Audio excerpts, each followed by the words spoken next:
Hi guys, welcome back to Be Confident with Maria. So today's topic is about how to give a perfect presentation. So I'm going to tell you about 7 tips to give a perfect presentation and few bonus tips in the end. Okay, so stay tuned. Okay. So सबसे पहली tip है I'm not going to waste the time, but just like, share and subscribe. Okay.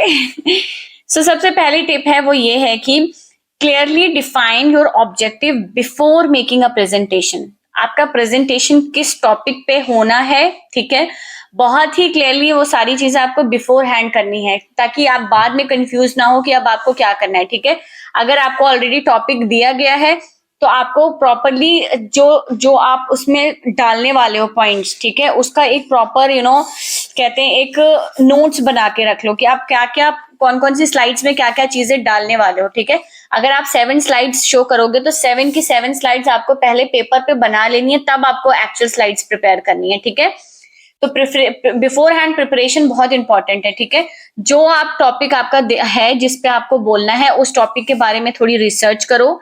क्या क्या famous जो authors या poets हैं उन्होंने उससे रिलेटेड कोई लाइन बोली है या नहीं, वो लाइंस देखो कि आप उन लाइन को अपने कंटेंट में कहाँ डाल सकते हो. ठीक है, क्योंकि कोटेशंस या क्वेश्चंस या किसी का स्टेटमेंट ये सब बहुत जो है वो एक अच्छा इम्पैक्ट लाता है आपकी स्पीच में या प्रेजेंटेशन में. ठीक है, तो जो टॉपिक है उससे रिलेटेड जिसने जिसने जो जो बोला है उनको लिखो, उनमें से आपका कौन सा टॉपिक आप डाल रहे हो, कौन सी चीजें आप अपने कंटेंट में डाल रहे हो और कौन सा वो सबसे ज्यादा वो कोटेशन उससे रिलेट कर पा रहा है उससे लगाना है. कुछ भी नहीं लगा देना है कि बात कर रहे हो एबीसी और लगा दिया एग्जाम्पल में XYZ, ऐसे नहीं करना है. ठीक है, तो रिलेटेड होना चाहिए. एबीसी अगर किया तो उसके बाद DEFE होना चाहिए, कुछ और नहीं होना चाहिए. ठीक है, तो ये सारी चीजें आपको बिफोर हैंड प्रिपेयर करनी है. नेक्स्ट हो गया प्रिपरेशन. सेकंड पॉइंट है प्रिपरेशन. प्रिपरेशन में क्या क्या चीजें आती हैं, पहला तो आता है डिजाइन योर स्लाइड्स. ठीक है, अब आपने सारा अपना एक रफ नोट बना लिया. ठीक है, अब उनको आपको डिजाइन करना है स्लाइड्स में. तो स्लाइड्स जो आपकी होनी चाहिए वो बहुत ही सिंपल होनी चाहिए. ऐसा नहीं कि आपने इतनी सारा डिजाइन डाल दी, इतने सारे सारे पैराग्राफ्स डाल दिए कि कोई पढ़ ही नहीं पा रहा है. ठीक है, बहुत ही आई कैचिंग होनी चाहिए आपकी और बहुत ही सिंपल सिंपल से पॉइंट्स आपको डालने हैं. बहुत आपने देखा होगा जब भी कोई बहुत इफेक्टिव प्रेजेंटेशन जो लोग देते हैं तो उनके स्लाइड्स में सिर्फ पॉइंट्स होते हैं, उन्हीं पॉइंट्स को वो एक्सप्लेन करते हैं.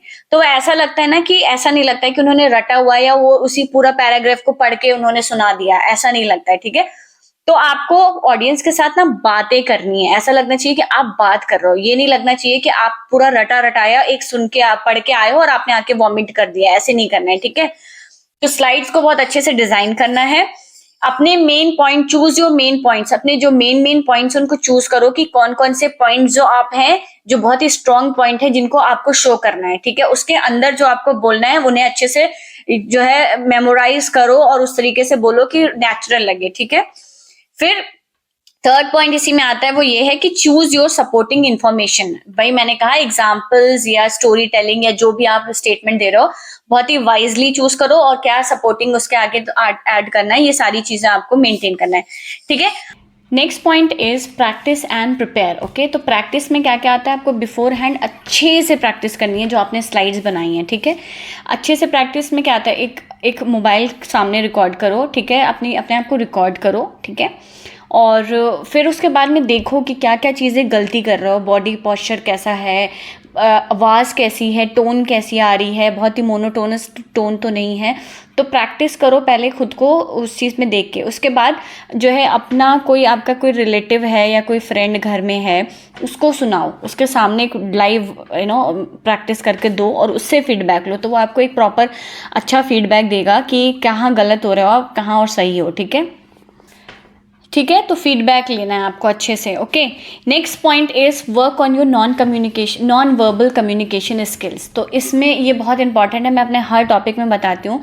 नॉन वर्बल कम्युनिकेशन स्किल्स पे आपको बहुत ज़्यादा वर्क करना है, स्पेशली प्रेजेंटेशन के लिए तो बहुत ज़्यादा. नॉन वर्बल क्या हो गया, आपके हैंड मूवमेंट्स, आपका बॉडी पॉस्चर, आपका आई कॉन्टैक्ट मेंटेन करना, सबसे आई कॉन्टैक्ट मेंटेन करना. अगर बहुत सारी ऑडियंस है तो हर लेन में देखो, जितनी भी लाइंस में सब बैठे हुए हैं सब पे देखने की कोशिश करो, मतलब चारों ओर देखो. ठीक है, चारों ओर इन द सेंस कि सारी ऑडियंस को देखो. ठीक है, जितने भी जजेस हैं सारे जजेस के पैनल सब पे एक एक बार सबको देखो, ठीक है। तो मैंने ऐसा कहा ना कि आपकी स्पीच ऐसी लगनी चाहिए कि आप लोगों से बात कर रहे हो, ऐसा नहीं लगना चाहिए कि आप बस खाली आके सुना के चले गए, ठीक है। बोरिंग टोन नहीं करनी है। और next point is very important point which is effective use of 4 P's, ठीक है। 4 P's में क्या क्या आता है? Projection, pace, pitch and pause, ठीक है। ये 4 चीज़, अगर इन चारों चीज़ों पे आपने अच्छे से वर्क कर लिया तो आपका प्रेजेंटेशन माइंड ब्लोइंग होने वाला है, ठीक है। तो पहला प्रोजेक्शन पे, यानी कि आपकी आवाज़ कितनी प्रॉपरली दूर तक जा रही है, अच्छे से आपकी आवाज़ पे वर्क करो। लाउड होनी चाहिए, इतनी भी लाउड ना हो कि लगे कि चीख रहा हो, ना ही स्लो होनी चाहिए कि पता ही नहीं चल रहा, ठीक है। इवन अगर आप माइक भी यूज़ कर रहे हो तो माइक में भी ऐसी होनी चाहिए कि प्रॉपर माइक कितना दूर रखना है आपको, ये सारी चीज़ें आप पहले से सीख के जाओ, ठीक है। कि वहाँ ये ना हो कि आप इतनी ज़ोर से माइक में एकदम नज़दीक से बोल रहे हो और वो एकदम फटी हुई आवाज़ आ रही है, ठीक है। तो प्रोजेक्शन पे वर्क करो। नेक्स्ट, ठीक है। तो पेस एंड पिच आपकी सही होनी चाहिए, यानी कि आपका जो टोन की जो वॉइस है, पिच यानी कि कभी अगर बहुत ही आर्ग्यूमेंटेटिव आपने कोई स्टेटमेंट बोला तो उस पर आपकी वॉइस हाई हो जाए और कभी थोड़ा सा लास्ट में आते आते तक स्लो हो जाए। जैसे हम नॉर्मल बात करते ना, हमारी, अब मैं जैसे आपसे बात करी तो मेरी वॉइस में पिच है, ठीक है, कहीं तेज़ हो रही है, कहीं धीमी हो रही है, कहीं थोड़ी नॉर्मल अलग सी हो रही है। तो वेरिएशन होना चाहिए, फ्लक्चुएशन होना चाहिए आपकी वॉइस में, तभी आपका बहुत अच्छा लगेगा प्रेजेंटेशन, ठीक। क्योंकि वहाँ पे आपको बोलना ही है, सब कुछ बोलना ही है, ठीक है। तो बोल के आपको इस तरह से इफेक्टिवली बोलना है कि लोग एकदम इम्प्रेस हो जाएं, ठीक है। एकदम बोरिंग नहीं रखना है, एक्सप्रेशन अच्छा रखना है, एक अच्छी सी स्माइल रखनी है फेस पे। या बहुत सीरियस इंटेंस टॉपिक है तो बहुत ही मतलब उस चीज़ को बहुत वाइजली बोलना है, ठीक है। एंड पॉजेज, पॉजेज यानी कि कहाँ पे आपको रुकना है, कहाँ कितनी देर का पॉज लेना है। एक ऐसा नहीं कि लगना चाहिए कि रीडिंग कर रहे हो और रटाफिकेशन पे पूरा बोल के चले आए वहाँ पे, ऐसा नहीं लगना चाहिए। एक लाइन आपने अच्छी लाइन बोली, वहाँ थोड़ा पॉज दो, लोगों को थोड़ा उस चीज़ को समझने दो, आर्टिकुलेट करने दो उस चीज़ को, ठीक है, कि हाँ इसने ये चीज़ बोली, तब दूसरे पॉइंट पे जाओ। थोड़ा सा कम से कम 2-3 सेकंड का पॉज लो ताकि थोड़ा सा चीज़ें समझ में आए ऑडियंस को और जजेस को, ठीक है। तो अपने इन 4 P's पे बहुत अच्छे से वर्क करो, projection, pace, pitch and pauses, ठीक है।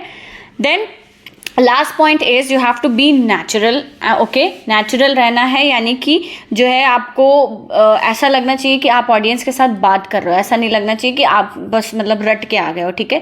तो नेचुरली जैसे आप बोलते हो वैसे बोलो, ये नहीं कि किसी की नकल करो, नहीं, जिस तरीके की आपकी टोन है, जो आपकी वॉइस है वैसे ही बोलो, किसी का कॉपी मत करो, अपने ही आपको इम्प्रूव करने की कोशिश करो, ठीक है। कॉपी करके आप किसी की तरह बन नहीं पाओगे, तो जो आप हो वैसे ही रहो, बस अपने आप को ही इम्प्रूव करो, ठीक है।